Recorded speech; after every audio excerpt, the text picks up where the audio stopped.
about election security and integrity. Let's listen in. I have is being Secretary of the Department of Homeland, and part of that is that we secure our elections. It surprised me when we first started getting in and digging into the elections, and this isn't about rehashing the 2020 election. This is just exposing what took place and to make sure it never happens again. And there's some really easy steps that can be taken to secure our elections. And it shouldn't be a partisan issue. This should be something that every American, regardless if you're a Republican, you're a Democrat, you're an independent, you're a libertarian, regardless if you live in a blue state or you live in a red state, everybody should know that their vote counts. And we have individuals that are voting that shouldn't be. It cancels out someone that should be. So I want to go through some things in a little bit more depth than what we were able to expose last night, because President Trump, he hit the highlights, and those should be scary for everybody. What we're going to do is dig in just a little bit deeper, and then we'll take some of your questions. So first of all, Department of Homeland Security, we've identified 250,000 non-citizens registered to vote in just 4 states. Mind you, we have 46 other states. And just 4 states, we've identified 250,000 non-citizens registered to vote in California, and Pennsylvania, New Jersey, and Nevada. We also worked with proactive states to identify 28,000 non-citizens on their voter rolls, plus 400,000 individuals that are still registered to vote that are deceased. Now, these 23 states, they proactively worked with us on the SAVE program. That's Georgia, Ohio, Tennessee, Texas, North Carolina, Idaho, Alabama, Missouri, Louisiana, Kansas, Arkansas, Wyoming, Montana, Iowa, Florida, South Dakota, Indiana, Arizona, South Carolina, Utah, Nebraska, Michigan, and my great home state of Oklahoma. What's interesting to me is we're getting pushback from activist judges that are saying that, hold on, the SAVE Act or the SAVE program, they are trying to put a stop to. Currently, because of the SAVE program, we have a pending appeal because activist judges are saying what? They don't want to secure our elections? Once again, how is this a partisan issue? This shouldn't be a partisan issue. This should be that any judge and any God-fearing individual that loves this country should want to make sure that our elections are secure.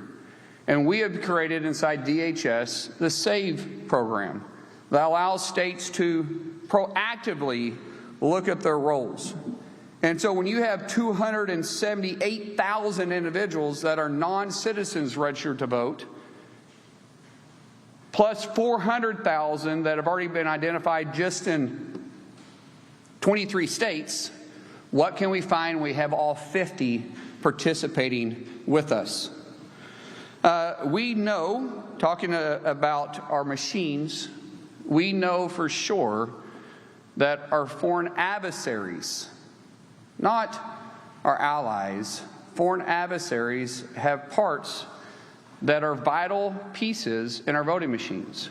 We know that they can access what they consider the key to the back of these machines. We know that they can change voter registration and your vote. We know it's possible. There's not a question. It's not even for debate. One thing that I love about numbers and I love about facts is they don't lie. This isn't something that I'm trying to tell you to spin a narrative. This is what is going on. And what we are saying is that every state should partner with us to work to secure this. Once we identify the problem, everybody should be informed. Working with Secretary Lutnick, we are going to make our security enhancements mandatory, meaning that if these states want a grant and they want to be reimbursed to work or to run federal elections, they're going to have to implement security issues. Just security issues. We're not trying to get into anything else, but we're saying that the machines have to be secured and that your voter registration list needs to be scrubbed. We need to make sure that individuals that are legally able to vote are voting. We know that Iran hacked our state voter files and attempted to compromise, is the best word I can use, our systems where military members used to vote. So we're working with Secretary Hegseth and the DOW to safeguard those systems and protect our military voters. What's frustrating again in this is that the Biden administration knew this. And our intel community knew this. And not only did they withhold it from President Trump in his first term, but they withheld it, it looks like, President Biden in his term. They withheld this information from the public. They withheld it from Congress. That should never happen again, and because of President Trump's leadership, we're not allowing that to happen. We're telling the American people not to scare them, but to ensure them that we are watching it. We're taking it serious. We will secure our elections. Underneath President Trump's directive, he has gave Department of Homeland Security and myself the tools and the resources we need to secure the elections. But we have to have the states partner with us. If they choose not to, then the voters should hold them accountable. When I was sworn in just over 100 days ago by President Trump, and I can tell you honestly, I haven't quit smiling. I think this is the greatest job that I could possibly have. I said at that time that I'm going to fight for your yard and your backyard like I do mine, regardless if it's a blue state or it's a red state. Department of Homeland Security isn't just keeping you safe on your streets, but we're keeping our voters safe and our elections safe. But we can only do that if we have full participation. Right now, as I said, we only have 23 states participating with us. Out of just 4 blue states, to repeat that number, we found 250,000 non-citizens registered to vote. So for us, we're going to take proactive and reactive measures. At President Trump's direction, our cybersecurity team and CISA will release an updated election infrastructure plan, and it'll be public within 30 days, meaning that'll give the states the resources they need to help from the cyber side. From us, if they participate in the SAVE program, we'll provide the resources and training to support state election integrity. We're not trying to change the outcome. We're trying to make sure that American people can trust our voting system. Real ID does not prove citizenship and does not give you the right to vote. You must be a U.S. citizen and you must be eligible to vote. Before and after the election, we will scrub all election records looking for illegal aliens and those who are ineligible to vote, including those that somehow voted, yet they were deceased. If you're illegal and attempted to vote, or you tried to vote illegally for someone else, we will find you and we will charge you. Illegal voter registration and illegal voting both carry penalties up to 5 years in prison and up to $250,000 in fines. We will pursue maximum pressure on this. To let you know, we will be proactively looking at early voting, and then After post-election, we will continue to scrub all those that did vote. Those states that don't participate with us, they have public records of those that voted, which is where we found the 250,000 from the 4 states that don't participate with us. We will go through those records one by one, and we will pursue everybody. We will make sure that people know they can trust our elections. If states want the grant funding, to recap, they must secure the elections. I want to thank President Trump's proactive approach to this. He has put together a remarkable team that not only is informing the public about what's going on, but we're also informing Congress, we're informing our states, and we're going to secure our elections. States must be aware of the real threats for voter registration and the system breaches. And I do want to reemphasize the system breaches. Our machines are vulnerable.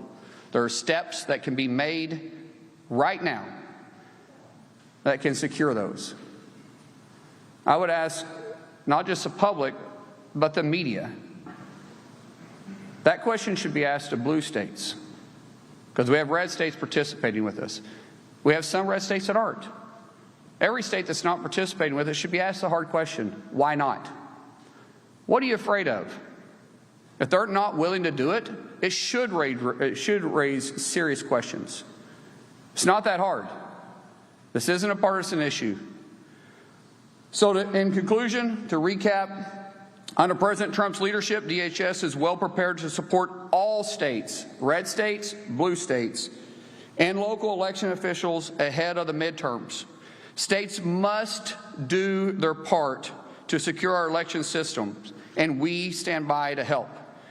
If you are an illegal or you're voting illegally, we will hunt you down, we will find you, and we will prosecute you. The American people must have confidence in our elections. Election security is not a partisan issue, and Homeland Security, we're here to support everybody. The American people, the states, even the media, to get access and the information they need to hold the states accountable. So with that, I'll open it up for questions. Yes, ma'am. Secretary Mullin, Daily Caller. There's about 3 months since the midterm. I think I like the Daily Caller better than the Daily Mail. I really don't like the Daily Mail. I'll take it. Yeah. We're on competition with each other. There's about 3 months until the midterm elections. I'm sure people are watching President Trump's speech last night, they're watching your remarks today, and they're feeling uneasy about casting their vote in the midterm elections. Can you ensure that the midterm elections will be secure? First of all, great question. Thank you. When we start talking about can we ensure that the midterm elections are going to be secure? Yes, we absolutely can build confidence in the American people, but the states have to do their part. I will tell you, if the states that choose not to participate with the SAVE program and they choose not to participate in securing the elections, we will make sure that we make those states a priority to look at who voted in their states and hold then the election officials accountable.